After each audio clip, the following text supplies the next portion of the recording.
Hello dear students, here I am Vijay Raj. I welcome you all on this beautiful channel Whole Masti Hai. Whatever ways you all have been attached with this beautiful channel, I appreciate you all.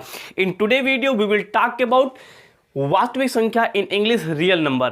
Exercise 1.2. Without any kind of delay, let's get started this video. चलो शुरू करते हैं। आज हम लोग वास्तविक संख्या जो कि हमारे पास क्लास 10th का जैसा कि यहाँ पे व्हाइट बोर्ड पे मेंशन है, यहाँ पे हम लोग एक्सरसाइज 1.2 स्टार्ट करने वाले हैं। अब जैसा कि हमेशा की तरह हमारा कॉन्सेप्ट होता है, जो भी एक्सरसाइज हम लोग करेंगे उसमें जो सबसे पहले बेसिक नियम हैं उनको पहले सीख लेंगे। तो एक्सरसाइज 1.2 लगाने से पहले इसमें जितने भी बेसिक नियम हैं पहले हम उसको कवर करेंगे, जिससे कि जब एक्सरसाइज 1.2 के सवाल को पिकअप किया जाए तो उन सवाल को लगाते समय किसी प्रकार की समस्या का सामना न करना पड़े। तो चलो शुरू करते हैं। देखो ध्यान से, एक्सरसाइज 1.2 जो है ना, ये हमारे पास कंप्लीटली एलसीएम और हमारे पास एचसीएफ पर डिपेंडेंट है। ये जो हमारे पास एक्सरसाइज है ना, ये एलसीएम और एचसीएफ पर डिपेंडेंट है। जैसा कि अर्लियर वीडियो में हमने आपको बता रखा है कि किसी भी नंबर का एचसीएफ कैसे निकाला जाए, लेकिन आज क्विकली हम लोग दो नंबर लेकर के दो नंबर पे एलसीएम निकाला जाता है, एलसीएम और एचसीएफ। सबसे पहले इसको समझ लेते हैं, उसके बाद हम लोग एक्सरसाइज चालू करेंगे। इसमें कुछ कॉन्सेप्ट है, देखो ध्यान से। जैसे हमने कहा कि हमें कुछ बढ़िया नंबर लेते हैं। जैसे हमने कहा कि हमें 8 और 12 ये हमारे पास दो नंबर है, इनका हमें एचसीएफ और एलसीएम निकालना है। सबसे पहले क्या करेंगे, जब हमको पता है कि सबसे पहले हम लोग फैक्टर निकालते हैं, गुणनखंड निकालते हैं। 2 से काटेंगे, 2 चौको 8, 2 दूनी 4 और 2 एक हमारे पास 2 दूनी 4 दूनी 8 हो गया। इसको काटो तो 2 से काटेंगे तो 2 छक 12, 2 से काटेंगे 2 3 6, 3 से काटेंगे 3 एकम 3। तो जो 8 है वहाँ कितना लिख सकते हैं, 2 गुणे 2 लिख सकते हैं। जहाँ 12 वहाँ क्या लिख सकते हैं हम लोग, 2 गुणे 2 दूनी 4 और यहाँ पे 3 4 12। ठीक, अब सुनो ध्यान से। हम लोग पहले देखो ध्यान से, एलसीएम इसका फुल फॉर्म क्या होता है, चाहो तो ले सकते हो। इसका फुल फॉर्म होता है lowest common multiple. Lowest common multiple, बहुत बढ़िया, जिसे हम लोग लासा के नाम से जानते हैं। एलसीएम क्या होता है, सुनो ध्यान से। एलसीएम निकालने के लिए जो भी तुमने गुणनखंड निकाला है, इसमें देखो मैचिंग के कितने हमारे पास अंक हैं जो दोनों मिल जाएं। तो मैचिंग वाला हमारे पास ये 2 है जो दोनों मिल रहा है। उसके बाद हमारे पास ये 2 है, इसमें 2 है लेकिन इसमें फिर से 2 नहीं है। तो जो दोनों मैचिंग है ना, उसको एक बार लिखेंगे। इसमें भी 2, इसमें भी 2, इसमें भी 2, तो दोनों का 2 हमारे पास, तो एक बार लिखेंगे, गुणा लगाएंगे। दोनों में 2 मिल रहा तो हम एक बार लिखेंगे। उसके बाद जो ऊपर नीचे नहीं मिल रहा है ना, उसमें से ऊपर वाला और नीचे वाला दोनों लिख लेंगे। तो 2 ऊपर लिख लिया और 3 हमने यहाँ पे ये नीचे लिख लिया। बात समझ गए, 2 ऊपर 3 नीचे लिख लिया। तो इसको हल कर लो तो 2 दूनी कितना हो गया हमारे पास 4 और 4 दूनी 8 हो गया। 8 कितना हो गया हमारे पास 24। तो एलसीएम कितना आ गया हमारे पास 24 आ गया। Very good. और अब हम लोग निकालेंगे एचसीएफ, निकालेंगे एचसीएफ निकालेंगे। एचसीएफ क्या होता है, जो दोनों में कॉमन हो। तो दोनों में कॉमन हमारे पास 2 है और ये भी दोनों में कॉमन है। दोनों में कॉमन है 2, ये हमारे पास, लेकिन लिखते हैं एक बार। दोनों लेंगे, एक बार लेंगे। इसमें 2 है तो एक बार लेंगे कॉमन वाला। जो अनकॉमन है, जो नहीं मिल रहा, उसको नहीं लेते हैं। तो 2 दूनी कितना हो गया हमारे पास 4। तो एचसीएफ कितना हो गया हमारे पास 4 हो गया। कितना हो गया हमारे पास 4 हो गया। Very good. एचसीएफ कितना हो गया हमारे पास 4 हो गया। अब रुको ध्यान से। अब यहाँ पे एक बात बहुत जरूरी है, हमने आपको एलसीएम एचसीएफ के बारे में बता दिया। यहाँ पे एक फार्मूला हम आपको बनाएंगे। फार्मूला क्या बनाएंगे, सुनो ध्यान से। फार्मूला ये है दोस्त कि जो 2 नंबर हम लेते हैं ना, इनका जो एलसीएम और एचसीएफ आता है, मतलब कि एलसीएम और हमारे पास जो एचसीएफ है, एचसीएफ, अगर इन दोनों को मल्टीप्लाई किया जाए ना, तो इन दोनों को जो मल्टीप्लाई आएगा वही मल्टीप्लाई आएगा जिन नंबर से तुम एलसीएम और एचसीएफ निकालते हो। किससे तुमने निकाला था, 8 और 12। तो 8 और 12 का मल्टीप्लाई ही इनका एलसीएम और एचसीएफ के मल्टीप्लाई के बराबर होगा। नाम विश्वास करके देख लेते हैं। ये हमारे पास फार्मूला है कि जिन 2 नंबर, जैसे मान लो हमारे पास एक नंबर हमारे पास ए है, बी हमारे पास दूसरा नंबर, ए बी कोई कुछ भी मान सकता है, 10 15 हो सकता है, 8 12 हो सकता है। इनका जो मल्टीप्लाई है ना, इन्हीं दोनों मल्टीप्लाई का जो एलसीएम है और एचसीएफ, उनके मल्टीपल के बराबर होगा, इनका जो गुणा होगा वो हमारे पास इसके बराबर होगा। तो ये हमारे पास फॉर्मूला भी है। और चेक कर लेते हैं, हमने इसीलिए यहाँ पे एग्जाम्पल भी ले रखा है एलसीएम। जैसे हमने यहाँ पे 8-12, तो 8-12 को जो मल्टीप्लाई है ना 100% उसके इन्हीं 8-12 के एलसीएम और एचसीएफ के बराबर होगा। चेक कर लो और चेक कर लेते हैं। तो देखो ध्यान से, यहाँ पे हमारे पास एलसीएम, पहले एलसीएम कितना हमारे पास 24, यहाँ पे हमने लिख लिया 24 मल्टीप्लाई एचसीएफ कितना हमारे पास, एचसीएफ कितना हमारे पास 4, हमने यहाँ पे 4 लिख लिया, बराबर हमारे पास 8 × 12 तो था ही था हमारे पास। बहुत बढ़िया। अगर ये दोनों बराबर आ जाए, इधर का भी, तुम्हारे पास फार्मूला क्या है, बिल्कुल सही है। तो 4 चौको हमारे पास कितना हो गया, 4 चौको 16 के 6 हासिल आ गया 1, 4 एकम 4, सॉरी 4 दूनी 8, निखान 16 कितना हो गया हमारे पास 9, 4 चौको 16 के 6 हासिल आ गया 1, 4 दूनी 8, 9, 96 आ गया।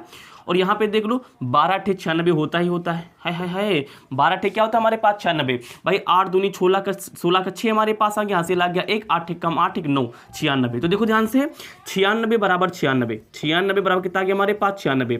मतलब कि सही बात है, फॉर्मूला हमारे पास बिल्कुल काम कर रहा है। मतलब कि जो भी दो नंबर है उनका जो मल्टीप्लाई कर दिया जाए तो इन्हीं दो नंबर का एलसीएम और एचसीएफ का मल्टीप्लाई करने के बाद ये दोनों बराबर होगी। इस फार्मूला का हमारे पास शायद एक्सरसाइज 1.2 का तीसरा जो सवाल उसमें नीड है, तो हमने सोचा कि पहले जितने भी कॉन्सेप्ट है उनको पहले बता दिया जाए। तो पहला कॉन्सेप्ट हमारे पास खत्म होता है, इसको नोट कर लो। क्वेश्चन नंबर हमने 1 डाला था, लेकिन पहले इसको क्यों नहीं कराया, हमने ये इसलिए नहीं कराया क्योंकि सबसे पहले जो कॉन्सेप्ट ये है, हमने एक आपको बताई थी। कॉन्सेप्ट नंबर 2 है आभाज गुणनखंड। आभाज गुणनखंड, अगर हम लोग क्या करें, किसी भी आभाज गुणनखंड लिख लिया जाए। जैसे आभाज क्या होते हैं, हम पहले वीडियो में बता चुके हैं। आभाज हमारे पास वे संख्याएं होती जो अपने आप या केवल 1 से पूर्ण विभाजित हो। जैसे 2 और 3, ये हमारे पास क्या है, अपने आप से विभाजित हैं। अच्छा, जो 2, 3 है कि किसके गुणनखंड हो सकते हैं, 6 के हो सकते हैं। भाई 3 दूनी 6 हमारे पास होते हैं ना, ये 6 हो सकते हैं। तो सुनो ध्यान से, हम लोग यहाँ पे 6 नहीं लिखेंगे, पहले समझो हमारे पास। जैसे कि हमारे पास 2, 3 क्या है, आभाज है और गुणनखंड है, क्योंकि मल्टीप्लाई में लिखे हैं। हम बताना ये चाह रहे हैं कि जब कभी आभाज गुणनखंड का मल्टीप्लाई करते हैं ना, तो इसका जो हमेशा आंसर आएगा, भाई 3 दूनी कितना आएगा, 6 आएगा। तो वो जो 6 आएगा ना, वो हमारे पास एक भाज्य संख्या होगी 100%, चाहे जो सवाल हो। अगर आभाज 2 संख्याओं का मल्टीप्लाई किया जाए तो मल्टीप्लाई करने के बाद जो भी नंबर आएगा वो भाज्य आएगा। भाई बात की परिभाषा क्या होती है, तो 1 से विभाजित हो, अपने से विभाजित हो, और क्या हो, किसी दूसरे से विभाजित हो, किसी दूसरे से, है ना। तो भाई 6 हमारे पास 2 से भी कट जाएगा, 6 3 से भी कट जाएगा, 1 से भी कट जाएगा, और 6 अपने आप से कट जाएगा। तो अगर आभाज संख्याओं का मल्टीप्लाई किया जाए तो मल्टीप्लाई करने के बाद जो भी नंबर आएगा वो एक भाज्य मिलेगी, चाहे जो संख्या ले लो। 5 हमारे पास एक अभाज्य है। अच्छा 4 अभाज्य है, नहीं 4 अभाज्य नहीं, 4 तो भाज्य हो जाएगा, तो 4 नहीं ले सकते हैं। और कौन ले ले, जो तुम बोलो, जो भी तुम बोलो, 7 ले ले।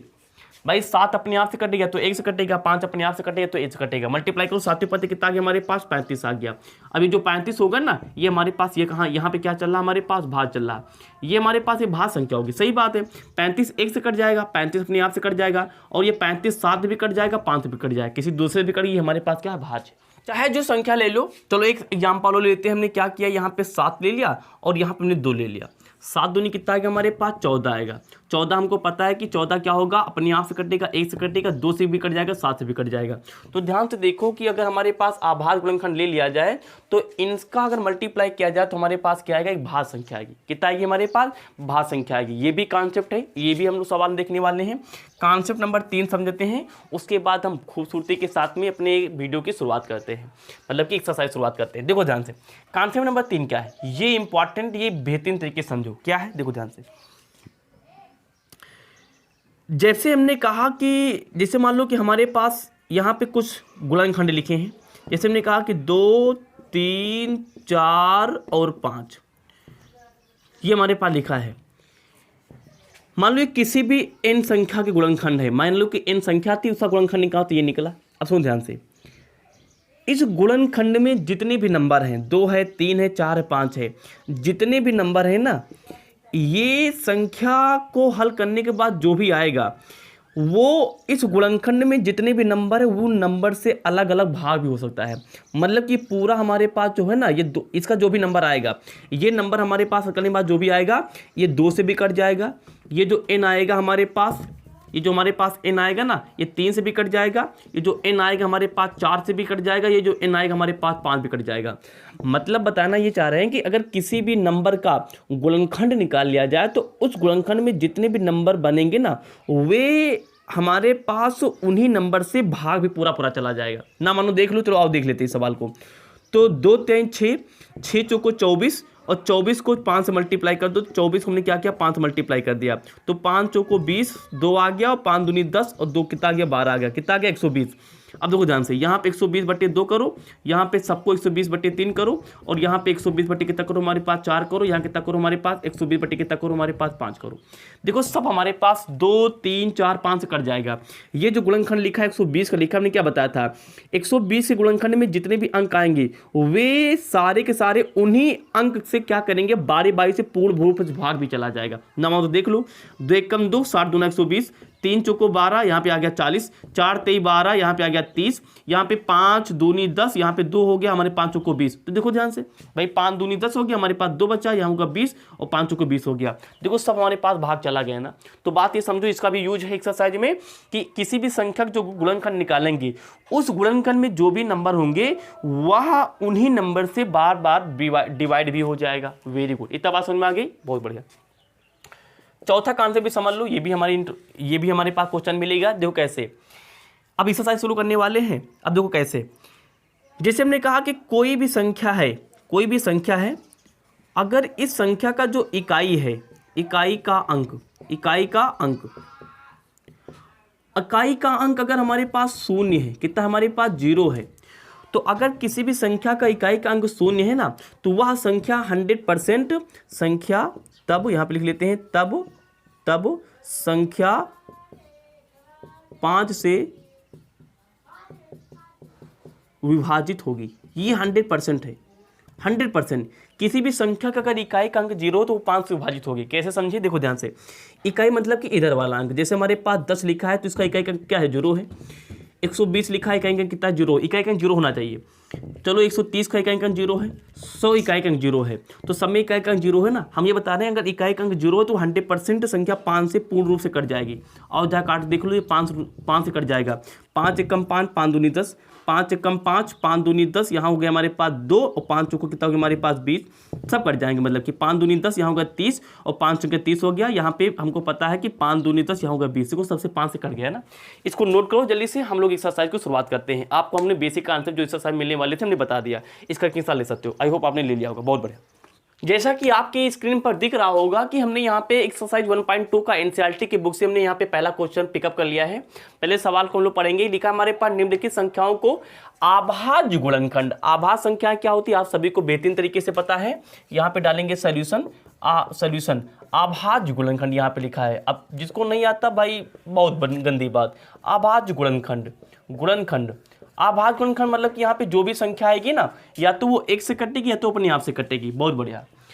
गुणनखंड के गुणनफल का मतलब होता है, पहले शब्द लिख लो हमारे पास, गुणनफल, पहले जो शब्द आ रहे हैं, गुणनफल का मतलब होता है गुणा, मल्टीप्लाई। मतलब कि यहाँ पे जो भी आभाज्य गुणनखंड आएगा ना, जैसे मान लो कि 2 आ गया, 3 आ गया, उनका गुणनफल मतलब कि गुणा करके क्या करना है, व्यक्त करना है इन संख्याओं का आभाज्य गुणनखंड निकालना है। जो भी आए उसको हमें क्या करना है, गुणा के रूप में लिख देना है। इतना काम हमें करना है, गुणा के रूप में हमें क्या कर देना है, लिख देना है। आओ स्टार्ट करते हैं। पहला सवाल यहाँ पिकअप करते हैं। लिखा हमारे पास 140। सबसे पहले क्या करेंगे, इसका फैक्टर निकालेंगे। 2 से 2 सत्ते 40, 0 आ गया। 2 से 35 दूना 70 होता है हमारे पास। फिर यहाँ पे काटेंगे 5 से, 5 सत्ते 35, फिर 7 से काटेंगे, 7 एकम 7। तो 140 से गुणनखंड कितने आ गए हमारे पास, 2 गुणे 2 गुणे 5 गुणे कितना गया 7। देखो ध्यान से, 140 के जो भी फैक्टर आए हैं, 2 आया, 2 आया, 5 आया, 7 आया, क्या ये हमारे पास आभाज्य गुणनखंड नहीं है। गुणनखंड मतलब कि ये देखो ध्यान से, टूटा हुआ भाग। 2 भी अपने आप से कटेगा, 1 से कटेगा, 5 भी अपने आप 1 से कटेगा, 7 भी कटेगा। आभाज्य गुणनखंड हो गया, और कह रहा है गुणनफल के रूप में लिखो। और गुणनफल मतलब क्या होता है, गुणा में लिखा है, मतलब कि आंसर आ गया। अबे बड़ा है तुच्छ सवाल है। इसको थोड़ा साल करके ले सकते हो। दो समान है, एक बार लिखेंगे, घाते जुड़ जाएंगे तो हमारे पास 2 हो जाएगा, मल्टीप्लाई 5 मल्टीप्लाई 7, यही हमारे पास क्या गया, आंसर आ गया। बहुत ही आसान सवाल है। चलो कुछ कठिन सवाल लेते हैं, इसको अपने आप लगाना। ये सवाल लगाए दे रहे हैं, तीसरा सवाल लगा रहे हैं, ठीक है ना। देखो ध्यान से, तो 38 25 इसको काटेंगे, लास्ट में 5 है तो 5 से लेके जाओ। अगर किसी भी नंबर के लास्ट में 5 है ना, तो 100% वो संख्या या तो 5 से कटेगी तो 3 से कटेगी। हम 5 से काट रहे हैं तो 5 से काटो, तो 5 सत्ते कितना हो गया हमारे पास 35 हो गया। 3 बचा, यहाँ पे कितना हो गया हमारे पास 32, 5 छक्का 30 हो गया। 2 बचा, यहाँ हो गया हमारे पास 25 और हो गया 50 कितना हो गया हमारे पास 50 हो गया हमारे पास 25। ठीक, फिर से लास्ट में 5 है, फिर से 5 से काटो तो 5 कम 5 2 हो गया हमारे पास, यहाँ हो गया हमारे पास 26, 50 25 50 25, एक बच्चा 15 हो गया। 5 कितना हो गया हमारे पास 15 हो। बात समझ गई। अब 3 से काट सकते हैं हम लोग इसको, तो 3 25 कितना हो गया हमारे पास 3 25 15 और 3 कम कितना हो गया हमारे पास 3। 13 से काट सकते, 13 सत्ते 91 होता है। 13 सत्ते कितना होता है 91 होता है। फिर 7 कम कितना हो गया हमारे पास 7 हो गया। तो जहाँ पे हमारे पास 38 25 लिखा है तो ये कितना आ गया हमारे पास 5 × 5 × 3 × 13 मल्टीप्लाई कितना गया 7। तो देखो जहाँ से यहाँ पे जितने भी नंबर आए हैं या तो वो अपने आप से कटेंगे या तो हमारे पास किससे कटेगा 1 से कटेगा, मतलब कि आभास गुणनखंड मिल गए। और गुणनफल मतलब कि गुणा, और एक दूसरे क्या है गुणा में है, मतलब कि हमारे पास आंसर आ चुका है। आसान करके लिख लो 5 5 बराबर, तो एक बार लिख के घातें जुड़ जाती हैं 2 हो जाएगा, मल्टीप्लाई 3 मल्टीप्लाई 13 मल्टीप्लाई कितना गया 7। ये हमारे पास क्या गया आंसर आ गया। तो क्वेश्चन नंबर 1 के हमने 2 सवाल करा दिए, बड़े ही तुच्छ सवाल हैं, बड़े ही आसान सवाल हैं। आगे आप प्रैक्टिस करना, ठीक है ना। इसका 3 साल ले लेते हो। हम क्वेश्चन नंबर यहाँ पे 2 शुरू करते हैं। आई होप जैसा कि आपकी स्क्रीन पे दिख रहा होगा, हम यहाँ पे क्वेश्चन नंबर 2 लेके आ गए हैं। क्वेश्चन नंबर 2 में जो भी सबसे पहले लिखा हम लोग पढ़ लेते हैं। क्वेश्चन नंबर 2 में जो हमने सबसे पहला फॉर्मूला बताया था ना कि 2 संख्याओं का गुणनखंड उन्हीं संख्याओं के एलसीएम और एचसीएफ के मल्टीप्लाई के बराबर होता है, वही यहाँ पे फॉर्मूला लगेगा। लिख रहा है कि पूर्णांकों के निम्नलिखित युग्मों, कुछ पूर्णांक नीचे दिए गए हैं। निम्नलिखित युग्मों के एचसीएफ और एलसीएम ज्ञात कीजिए। हमें इसका एलसीएम एचसीएफ निकालना है, पहला काम करना है। तथा इसकी जांच कीजिए कि दोनों संख्याओं का गुणनफल, मतलब कि जो भी जो संख्या है इनका मल्टीप्लाई बराबर होगा इनके एचसीएफ और एलसीएम के मल्टीप्लाई, मतलब कि लास्ट वाला जो फॉर्मूला बताए थे वही लगा लेना है। तो यहाँ पे डालेंगे सोल्यूशन। सबसे पहले हमें क्या करना है, सबसे पहला आंसर ये निकालना है कि इन दोनों संख्या, पहला सवाल लेते हैं। कह रहा है कि हमारे पास 26 और कितना हमारे पास है 91। तो इनका क्या है, हमें पहले हमें एचसीएफ और एलसीएम निकाल लेते हैं। तो पहले तो गुणनखंड निकालना पड़ेगा, तो 26 का निकाल लेंगे, यहाँ कितना निकालेंगे 91 का निकाल लेते हैं। तो 2 से काटेंगे, 2 कम 2 23 6, 13 से काटेंगे 13 कम कितना हो गया हमारे पास 13 हो जाए, 13 2 26। इसको कितने काटे 7 से काट लिया जाए तो 13 से भी कट जाएगा, लेकिन 7 से काटो पहले। तो 7 कम 7 हो गया हमारे पास, 2 हो गया, यहाँ कोई 21 और हो गया 21 और 7 7 कितना हो गया हमारे पास 21 हो गया। 13 काटो हमारे पास 13 कम कितना हो गया 13 हो गया, और 13 7 91 होता भी होता है, 13 7 91। तो जहाँ पे 26 लिखा वहाँ पे हम लोग 13 मल्टीप्लाई 2 लिख सकते हैं, और जहाँ पे 91 लिखा वहाँ पे 13 मल्टीप्लाई कितना लिख सकते हैं 7 लिख सकते हैं। पहले हम लोग एलसीएम निकालेंगे, LCM lowest common multiple. LCM कैसे निकालते हैं, जो दोनों में मैच कर रहा है उसको एक बार लिखेंगे, उसके अलावा सबको उतार लेंगे, 2 उतारेंगे 7 उतारेंगे, ठीक है ना। उसके बाद एचसीएफ निकालेंगे। एचसीएफ क्या होता है, जो दोनों में हमारे पास क्या हो, केवल कॉमन हो, है ना, हाईएस्ट कॉमन फैक्टर। तो दोनों में कॉमन क्या हमारे पास 13, हम यहाँ पे 13 लिख लिया, इसको मल्टीप्लाई कर लो। तो 13 दूना कितना हो गया हमारे पास 26 हो गया, 13 दूना 26 और मल्टीप्लाई कितना हो गया हमारे पास 7। तो 7 छंग 42 का 2 हासिल आ गया हमारे पास 4, 7 दूनी 14 और 4 हमारे पास कितना हो गया 14 4 हो गया हमारे पास 18, ठीक है ना। तो हमारे पास एलसीएम आ गया, एचसीएफ आ गया, एक आंसर आ चुका है। अब कह रहा कि इस आंसर की जांच करो कि 2 संख्याओं का गुणनखंड, संख्याएं हमारे पास क्या थी, ये थी, मतलब कि इनका जो गुणनखंड है 26 और गुणनफल का मतलब होता है मल्टीप्लाई गुणा, इनका जो गुणनफल है इन्हीं संख्याओं के एचसीएफ और एलसीएम के मल्टीप्लाई के बराबर होगा। तो एचसीएफ कितना हमारे पास 182, तो 182 मल्टीप्लाई एचसीएफ कितना हमारे पास 13, तो दोनों को हमने यहाँ पे लिख लिया, उल्टा यहाँ पे पहले ये लिखा था हमने लिख लिया, ठीक है ना। दोनों को मल्टीप्लाई करना, मल्टीप्लाई में आगे पीछे चल सकता है, मल्टीप्लाई कर लो और मल्टीप्लाई करते हैं। तो 1 से ले जाएंगे 26 हो जाएगा हमारे पास, यहाँ पे क्रॉस लगाएंगे। 9 छक्के 54 के 4 हासिल आ गया हमारे पास 5, और 9 दूनी 18, 18 2 20 3 कितना आ गया हमारे पास 23 आ गया, तो 6 हो गया, और ये 4 2 6 हो गया, ये कितना हो गया हमारे पास 23 हो गया।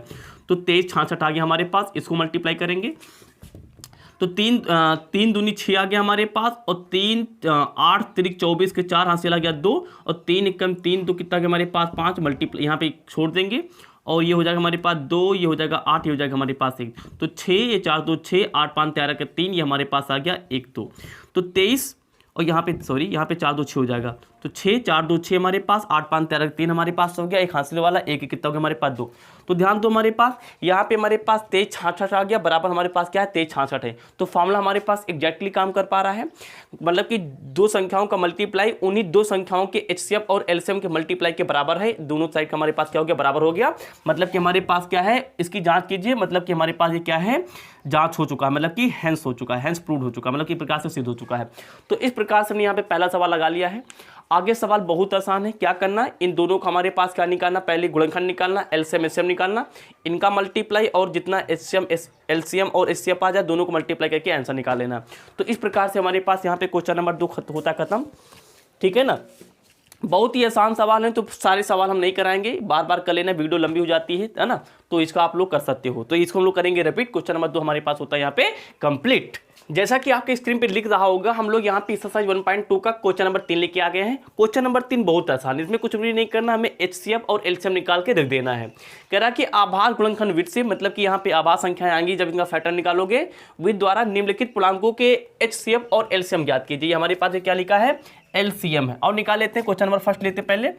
12 हमारे पास है, उसके बाद हमारे पास 15 के निकालना है। आप लोग बढ़िया स्टेप वाइज लिखोगे, पहले सोल्यूशन डालोगे, सारे काम करना है, ठीक है ना।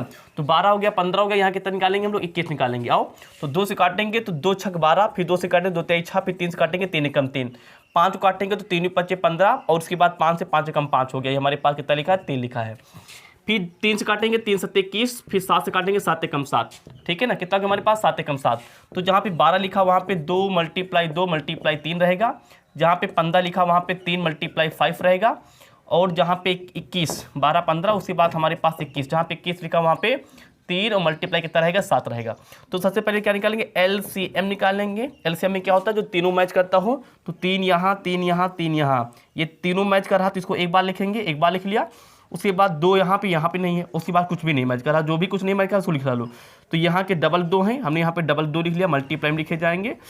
यहाँ का 5 उठाएंगे, यहाँ कितना उठाएंगे 7 उठाएंगे। तो हमारे पास एलसीएम एचसीएफ कैसे निकालेंगे, एचसीएफ क्या होगा हमारे पास, जो तीनों मैच करता हो। तो 3 ये देखो ध्यान से, और कुछ मैच ही नहीं कर रहा, यहाँ पे 3 यहाँ पे 3 मैच कर रहा, एलसीएम कितना होगा हमारे पास 3 हो गया। इसको मल्टीप्लाई कर लो, तो 2 दूनी 4, 4 तेई 12, 12 पंचे 60 और 7 छंग 42, तो 42 मतलब कि 420 हो जाएगा। ये हमारे पास 3, तो 420 और 3, ये हमारे पास पहला सवाल आ गया।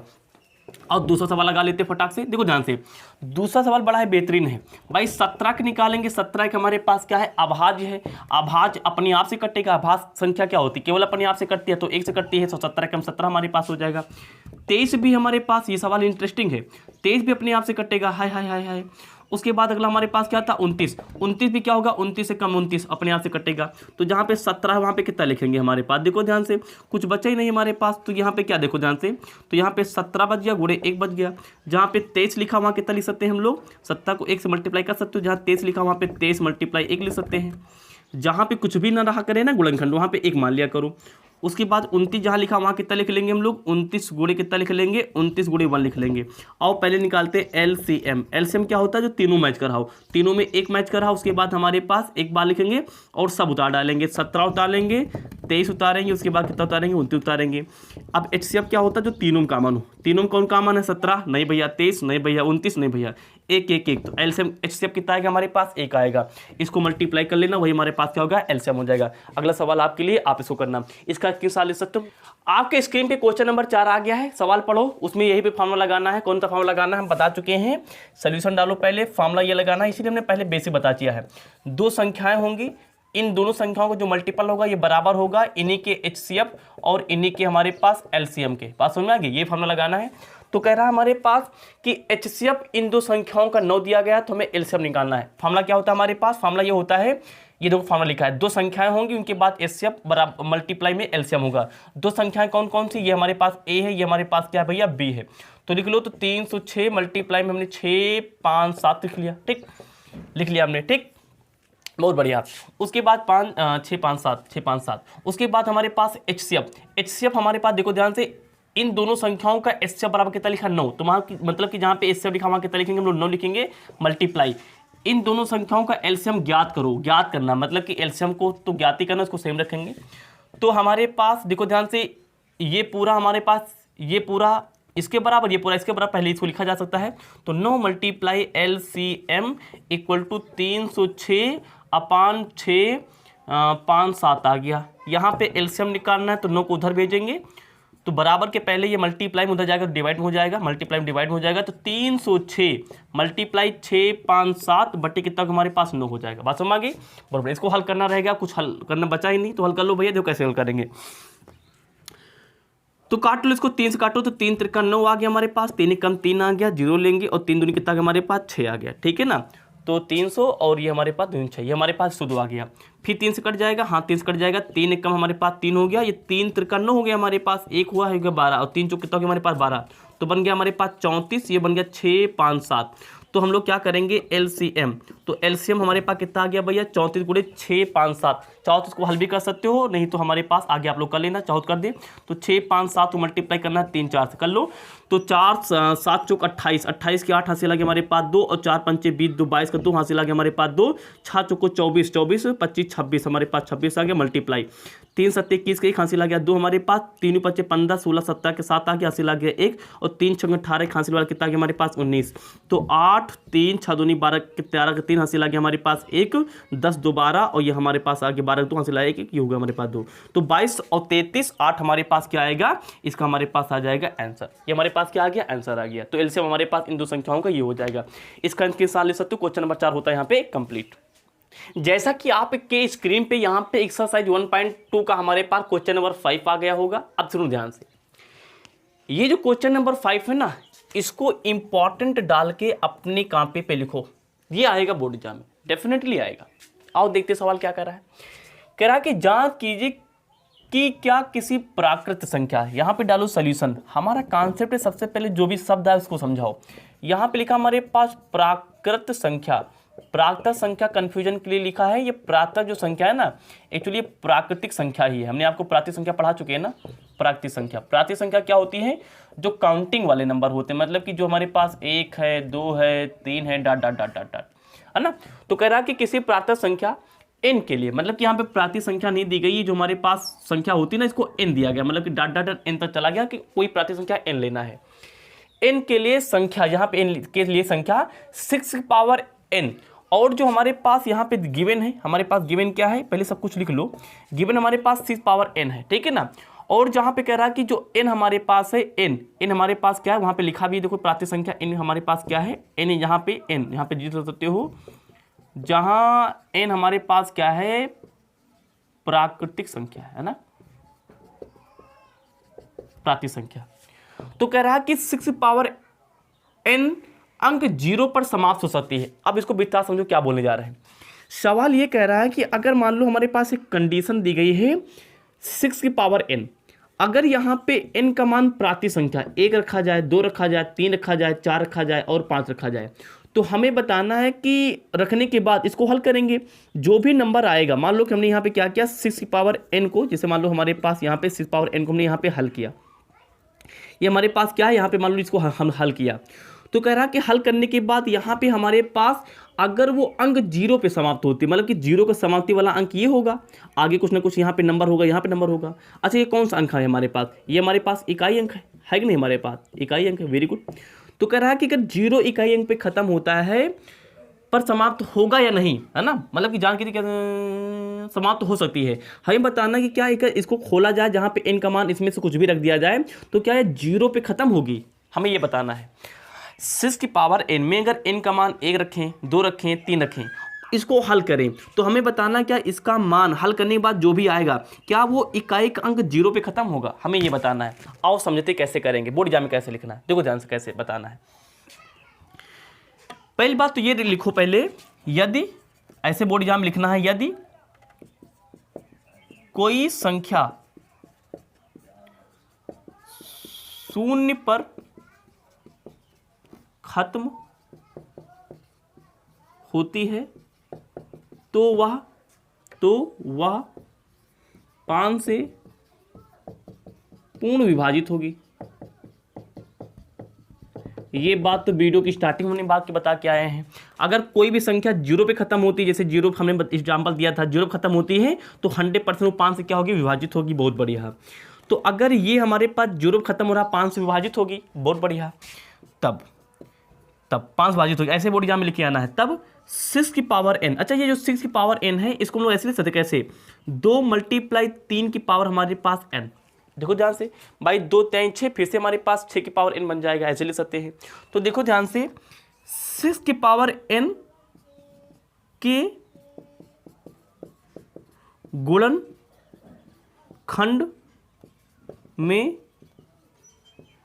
केवल 2 व 3 है। अब आप ध्यान करो, वीडियो के लास्ट में स्टार्टिंग में जाओ, हमने क्या बताया था, किसी भी संख्या के जो गुणनखंड होंगे केवल वह उन्हीं से कटेगा। तो इस संख्या के गुणनखंड हमारे पास 2 और 3 है ना, तो 100% ये जो संख्या है ना, ये संख्या केवल 2 और 3 से ही कटेगी। लेकिन तुम तो कह रहे हो कि भैया अगर ये हमारे पास 0 पे खत्म हो रही तो 5 से भी कटना चाहिए। क्योंकि अब ये अगर 2 ही 3 ही आएगा तो 100% वो हम इसमें 5 आया ही नहीं। अगर 5 नहीं आया तो मतलब उसमें 0 ना रहा होगा। तो मतलब निकला कि 6 की पावर n 0 पे खत्म ही नहीं हो सकती। बात समझ आ रही क्या बोलता है भाई, 6 की पावर n का गुणनखंड हमारे पास 2 और 3 आया, इसमें 5 आया ही नहीं। अगर इसमें 5 आता तो 100% ये संख्या हमारे पास 100% में 0 आता, तभी तो ये 5 उस संख्या को काट पाता। इसमें 5 आया ही नहीं, इसलिए 6 की पावर n कभी भी 0 अंक पर समाप्त नहीं होगी, बात समझ में नहीं आई? बात आपको समझ में आई कि नहीं आई? बात समझ गया? तो कहने का मतलब हमने ये बताया है आपको भाई 6 पावर n है, तो अगर हमने आपको ये बताया कि कह रहा है कि 0 समाप्त होगी, अगर कोई भी संख्या 0 पे समाप्त होती है, इसको मान लो कि हमारे पास 0 पे समाप्त होती है, मान लेना यहाँ पे मान लेना कि हमारे पास 6 पावर n 0 पर समाप्त होती है, पहले मानना है और इसको अपोजिट दिखा देना है। तो 6 पावर n 0 पर समाप्त होती है, ठीक है ना, समाप्त तो होती है, पहले इसको मान लेना, होती है। ये थोड़ा सा आसान सवाल है, बड़ा ही सवाल। 6 पावर 0 पर समाप्त होती है, अगर 0 समाप्त होती तो 5 से विभाजित होगी। उसके बाद हमने देखा कि यार ये तो 5 से विभाजित हो ही नहीं सकती, क्योंकि गुणनखंड में 5 आता ही नहीं। अगर किसी भी संख्या के गुणनखंड में 5 नहीं आता तो उससे विभाजित हो ही नहीं सकती है।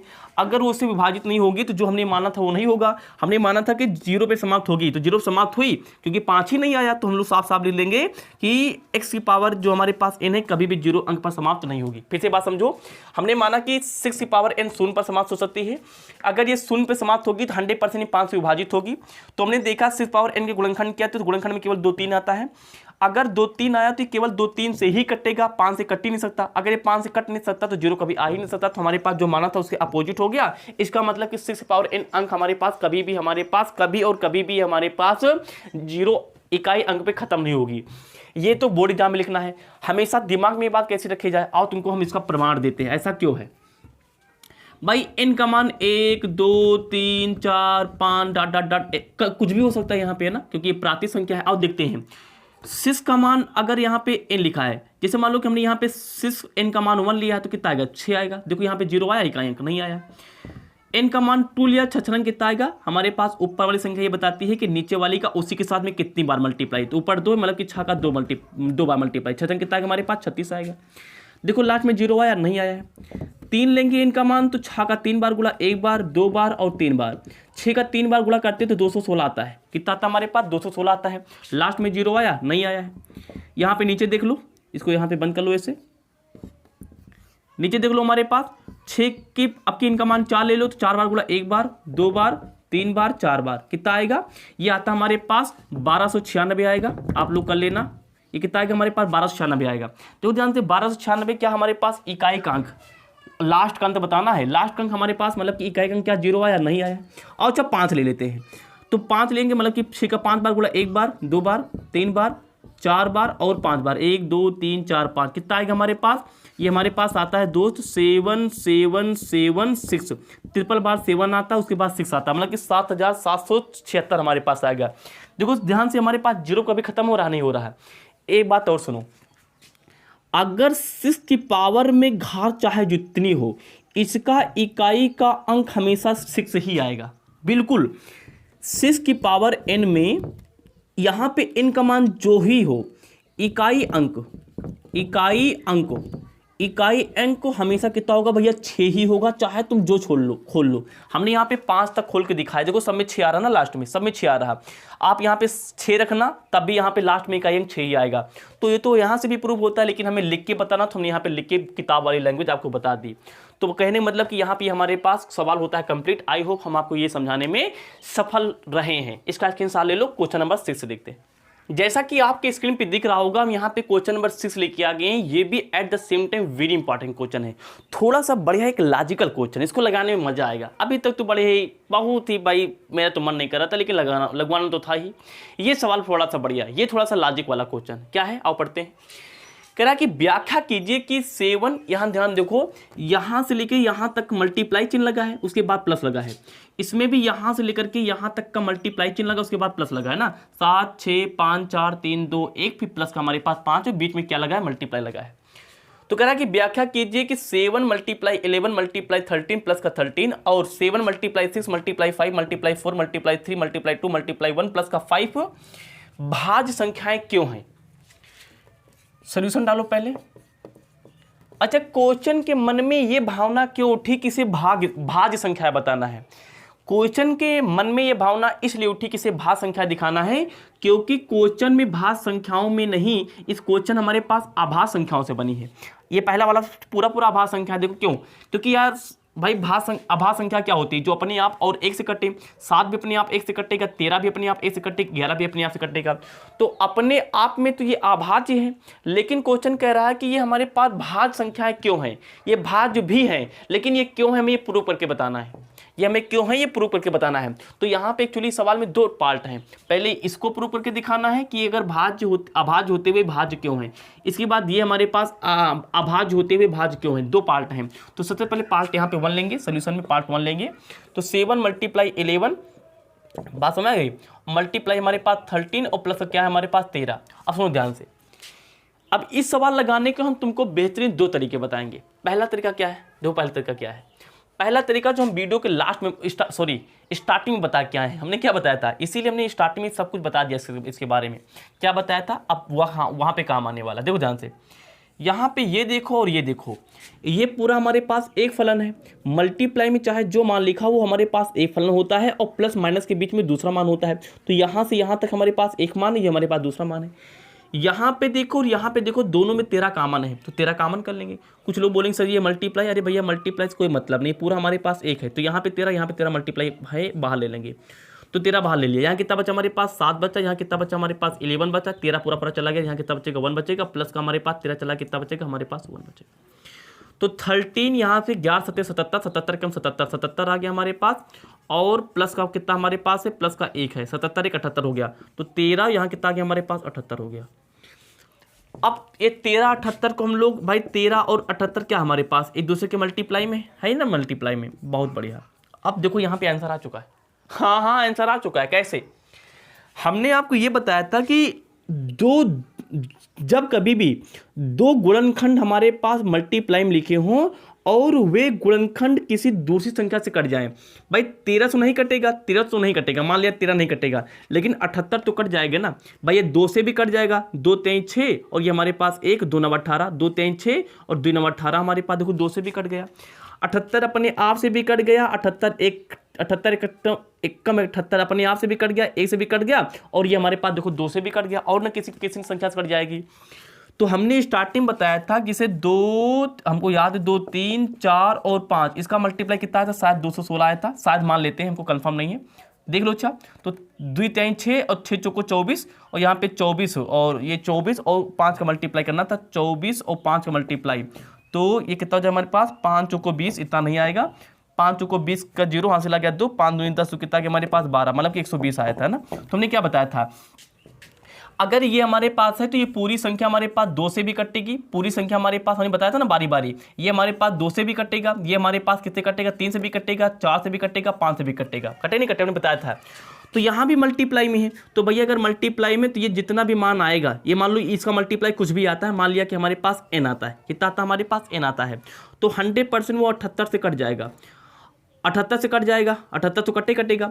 अब चूंकि ये 78 के भी गुणनखंड किए जाते हैं तो 78 के जो गुणनखंड आएंगे वो भी इस n को काट पाएंगे। तो यहाँ पे आप दे सकते हो, बात बता सकते हो, चूंकि यहाँ लिख सकते हो कि चूंकि 78 किसी दूसरी संख्या से भी विभाज्य है,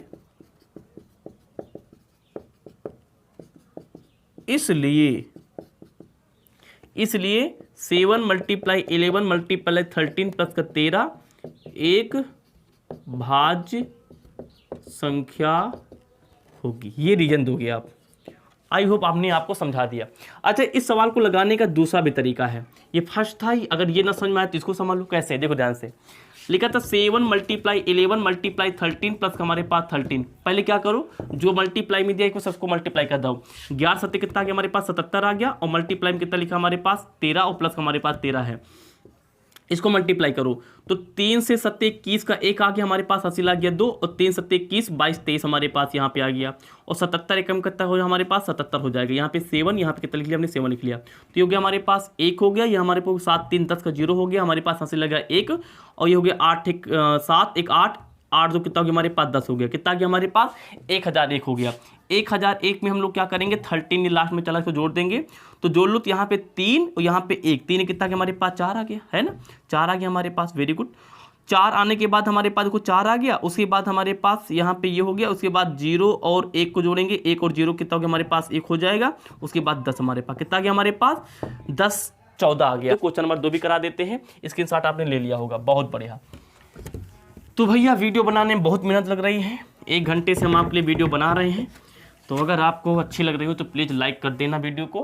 क्वेश्चन नंबर 2 देखते हैं। 2 नहीं, इसी का सेकेंड पार्ट हमारे पास है। 7 मल्टीप्लाई 6 मल्टीप्लाई हमारे पास 5 मल्टीप्लाई 4 मल्टीप्लाई 3 मल्टीप्लाई 2 मल्टीप्लाई 1 और प्लस हमारे पास 5। ये हमारे पास मल्टीप्लाई पूरा एक फंक्शन, ये हमारे पास दूसरा फंक्शन है। दोनों फंक्शन में 5 मल्टीप्लाई कॉमन कर लेंगे। 7 मल्टीप्लाई 6 मल्टीप्लाई 4 बचेगा, मल्टीप्लाई 3 बचेगा, मल्टीप्लाई 2 बचेगा, मल्टीप्लाई 1 बचेगा। और हमारे पास प्लस का यहाँ पे 5 कॉमन का 1 बचेगा। 5 चला गया पूरा, और ये हमारे पास पूरा बच गया, ठीक है ना। अब देखो ध्यान से, वही कहानी फिर से बताना है। देखो ध्यान से, अगर ये सारे संख्या मल्टीप्लाई में हैं तो इसमें क्या है, एक ऐसा भी गुणनखंड है जो अपने आप एक से एक किसी दूसरे से कट जाए। बहुत सारे हैं भाई, 6 भी अपने आप से कटेगा, 1 से कटेगा, 3 से भी कटेगा, 2 से भी कट जाएगा। 1 भी मिल गया तो मतलब कि इसका जो भी सोल्यूशन आएगा 100% वो अपने आप से कटेगा, 1 से कटेगा, किसी दूसरी भी संख्या से कटेगा। तो इस प्रकार से लिख सकते हो। इस प्रकार से हमारे पास आंसर आ गया। यहाँ पे लिख दो चूंकि, यहाँ पे लिखो चूंकि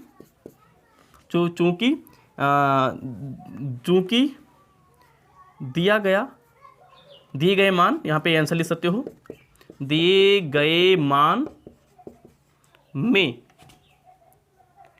6 4 आ रहे हैं और ये दोनों किसी दूसरे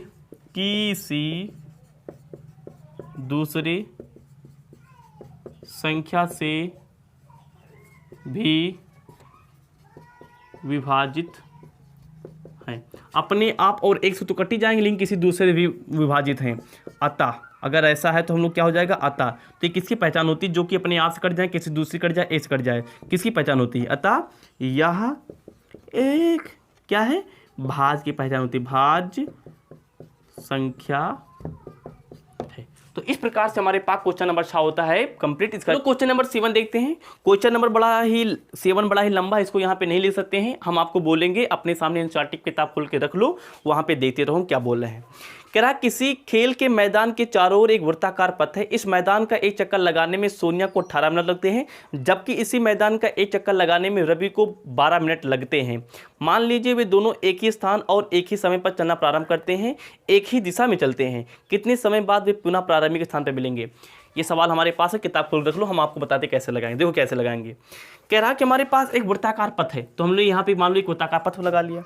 2 लड़कियां हैं हमारे पास, कौन कौन है, सोनिया है और रवि है। तो यहाँ पे लिख लो, एक हमारे पास सोनिया है और एक हमारे पास कौन है भैया, यहाँ पे रवि है, ठीक है ना, सोनिया रवि। तो मान लो कि वो स्थान हमारे पास ये है ना, इस स्थान से दोनों लोग चालू करते हैं। तो कह रहा है कि सोनिया जब इस स्थान से चलती है तो इसका पूरा एक चक्कर लगाने पता कितना लेती है, पूरा चक्कर लगाने हमारे पास 18 लेती है, मतलब कि वो 18 मिनट का समय लेती है। यहाँ पे m मतलब कि हमारे पास मिनट है, और बिल्कुल उसी स्थान पे उसी स्पीड से, ठीक है ना, इसी में एक चक्कर लगाने के लिए 12 मिनट लेते हैं, है ना। एक ही स्थान से एक ही समय चलना पड़ेगा, दोनों एक ही स्थान और एक ही समय पर, एक ही स्थान और एक ही समय पर चलती हैं, तो उनको एक पूरा चक्कर लगाने में कितना लगता है, हमारे पास 12 लगता है। कितना लगता है हमारे पास? 12 लगता है। किसको? रवि को। तो जाहिर सी बात थोड़ा स्पीड ज़्यादा रही होगी, है ना। मतलब कि अगर सोनिया चलता है तो एक पूरा चक्कर लगाने में 18 मिनट लेता है, उसी जगह उसी स्पीड से, उसी जगह और उसी दिशा में, जिस दिशा में सोनिया चलती है। अगर रवि चलता है तो उतनी ही दूरी 12 मिनट में तय कर लेता है, मतलब कि थोड़ा तेजी चल रहा होगा तभी 12 मिनट ले लेता है। इतनी बात समझ में आ गई? बहुत बढ़िया, लिखा भी आगे। जबकि इसी मैदान का एक चक्कर लगाने में रवि को 12 मिनट लगते हैं। मान लीजिए कि वे दोनों एक ही स्थान और एक ही समय में चलना प्रारंभ करते हैं, एक ही स्थान, एक ही समय और एक ही दिशा में चलना प्रारंभ करते हैं। कितने समय बाद? तुम्हें ये बताना है कि कितने समय बाद वे पुनः प्रारंभिक स्थान पर मिलेंगे। तो ये बताना है कि कितने मिनट बाद वे पुनः प्रारंभिक अपने स्थान पर मिल जाएंगे। देखो कैसे लगाना है, कितने समय बाद वे मिलेंगे। इसको दो तरीके इसको भी लगाने के। देखो कैसे, दिमाग लगाओ। इस सोनिया को एक चक्कर लगाने में 18 मिनट लगे हैं। अच्छा, दूसरा कितना लगेगा? दूसरा हो जाएगा 18 प्लस 18 मतलब कि 36 हो जाएगा। और उसी समय पर अगर हमारे पास रवि एक चक्कर 12 मिनट लगाए, दूसरा कितना लगाएगा? 24 लग जाएगा, है ना। बहुत बढ़िया। अच्छा, तीसरा कितने में लगाएगा? तो 36 में क्या करेंगे हम लोग, ये 36 में हम लोग 18 जोड़ देंगे, तो 8 14 के 4, यहाँ पे 4, यहाँ पे 5, 54 हो जाएगा। तीसरा चक्कर हमारे पास कितने मिनट में लगा लेगा? ये 54 में लगा गए। लेकिन ये तीसरा चक्कर कितना लगाएंगे? 12 दूनी 24, यहाँ पे 36, ये 36 में लगाएंगे। हमारे पास मिनट है भैया। अरे आ गया आंसर, देखो ध्यान से। मतलब कि हमें वो टाइम बताना था कि जिस टाइम पर ये पुनः फिर से उसी स्टार्टिंग पॉइंट पे आ जाए। बात पता है? तो वो टाइम हमारे पास 36 मैच कर गया। 36 मतलब कि 36वें मिनट में ये दौड़ते रहें और रवि भी दौड़ते रहें। भले रवि तेज दौड़ता है, लेकिन एक ट्रैक पूरा करेंगे, दूसरा ट्रैक पूरा करेंगे, तीसरा पूरा करेंगे, चलते जाएंगे। एक समय आएगा 36 मिनट बाद, मतलब कि आधे घंटे बाद। वो समय क्या होगा हमारे पास? वो समय ऐसा होगा जहां पे पुनः फिर से सोनिया और रवि एक ही स्थान पे मिल जाएंगे। तो हमारे पास वो आंसर कितना है? 26। अगर इसको ऐसे ना समझो तो दूसरी भी तरीके समझ सकते हो। कैसे? यहाँ पे देखो कैसे तो समझेंगे। यहाँ पे इसको ऐसे भी समझ सकते हो कि कैसे। भाई देखो ध्यान से, हमें क्या निकालना है इसमें कि वो लोवेस्ट टाइम, वो सबसे कम टाइम बताना है जिस टाइम पर ये दोनों अपनी पुरानी जगह पे जहां से चलना प्रारंभ किए तो मिल जाए। सबसे कम टाइम, जब कोई चीज सबसे कम निकालनी होती है ना, तो वहां पे निकाला जाता है एलसीएम। क्योंकि एलसीएम भी पढ़ रहे हैं, मतलब कि इस चैप्टर को, इस वाले सवाल को हम एलसीएम के तरीके भी लगा सकते हैं। दोनों का एलसीएम निकाल लो तो 18 का और हम लोग 12 का क्या निकाल सकते हैं? यहाँ पे एलसीएम निकाल सकते हैं ना, 12 का। हाँ तो निकाल लो, तो निकाल लेंगे। तो यहाँ पे 2 9 18, 3 त्रिका 9 और 3 एकम 3 हो जाएगा। यहाँ निकालो 2 6 12 और 2 3 6 और 3 एकम कितना होगा? 3। तो 18 सामने कितना लिखेंगे हम लोग? 2 × 3 लिखेंगे। और यहाँ पे 12 के सामने कितना लिखेंगे? 2 × कितना लिखेंगे? 3 लिखेंगे। तो LCM कितना आ गया हमारे पास? दोनों में 2 मिल रहा है तो यहाँ पे 2 लिख लेंगे एक बार, 3 मिल रहा तो एक बार 3 लिखेंगे, और 3 2 नहीं मिल रहा तो दोनों लिख लेंगे। तो इसको हल कर लो, तो 2 3 6 है ना, कितना गया हमारे पास? 6 आ गया। और 6 दूनी 12 और बार 12 36 है ना। तो 2 3 6 आ गया, और 6 3 कितना गया हमारे पास? 18 आ गया। 18 दूना कितना गया हमारे पास? 36। तो कितना गया हमारे पास? ऐसे भी देखो, जहाँ से 36 मिनट आ गया। कितना गया? 36 मिनट। तो यहाँ पे ऐसे आंसर लिखो, यहाँ पे आंसर ये लिखो कि 36 मिनट बाद पुनः सोनिया और रवि एक ही स्थान पर मिलेंगे। तो इस प्रकार से हमने क्या किया, इस प्रकार से एक्सरसाइज हमारे पास 1.2 यहाँ पे होती खत्म। इस प्रकार से हमने आपको एक्सरसाइज 1.2 का कोई एक्सरसाइज 2 करा दी। ये हमारे पास एक्सरसाइज 2 खत्म हो गया है। बहुत सारी मेहनत हमने आपके लिए किया है। अगर आपको कुछ भी लग रहा हो कि हम आपके लिए मेहनत कर रहे हैं तो प्लीज़ ये वीडियो को लाइक करें। वीडियो देखने के लिए thank you. Wish you all the very best.